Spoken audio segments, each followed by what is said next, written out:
নমস্কাৰ বন্ধু বান্ধৱীসকল, মই দুলুমনি কলিতাই মোৰ চেনেলটোলৈ আপোনালোক সকলোকে স্বাগতম জনাইছোঁ।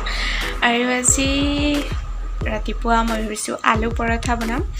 মইনো কিদৰে আলু পৰঠা বনাই খালোঁ আপোনালোকক দেখুৱাম। গতিকে ভিডিঅ'টো শেষলৈকে যাব আৰু ভিডিঅ'টো যদি ভাল লাগে তেন্তে এটা লাইক, শ্বেয়াৰ আৰু চেনেলটো বিশেষকৈ ছাবস্ক্ৰাইব কৰিবলৈ একেবাৰে নাপাহৰিব। মোৰ চেনেলটোত ক্লিক কৰিছে যেতিয়া ছাবস্ক্ৰাইব কৰি দিয়ক আৰু ভিডিঅ'টো সকলো বন্ধু বান্ধৱীলৈ শ্বেয়াৰ কৰিবলৈ নাপাহৰিব। তেন্তে বেছি কথা নকয় বলক ভিডিঅ'টোলৈ আগবাঢ়ো।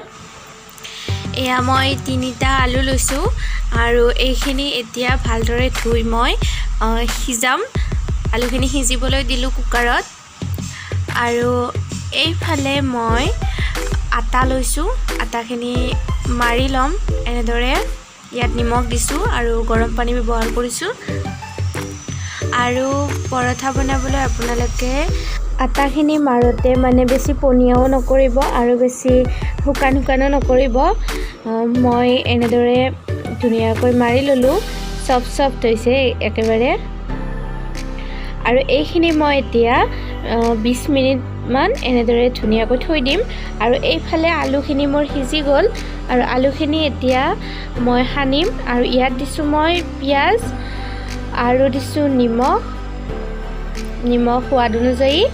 আৰু ইয়াত দিম অকণমান জিৰা গুড়ি আৰু অকণমান দিম মই ৰেড চিলি পাউডাৰ। এইখিনি জিৰা গুড়ি আৰু মই ৰেড চিলি পাউডাৰ দিম। আৰু বেলেগ মছলা ব্যৱহাৰ নকৰোঁ দে। আপোনালোকে মোৰ ৰেচিপিবোৰ চাই গমেই পাইছে কিজানি আমি একেবাৰে কম মছলা খাওঁ। কাৰণে এইখিনি মই এতিয়া ধুনীয়াকৈ সানি ল'লোঁ এনেদৰে। ইয়াৰ পিছৰখিনি আপোনালোকে চাই যাওক আৰু লাইক কৰি দিয়ক আৰু ছাবস্ক্ৰাইব কৰি দিয়ক দেই।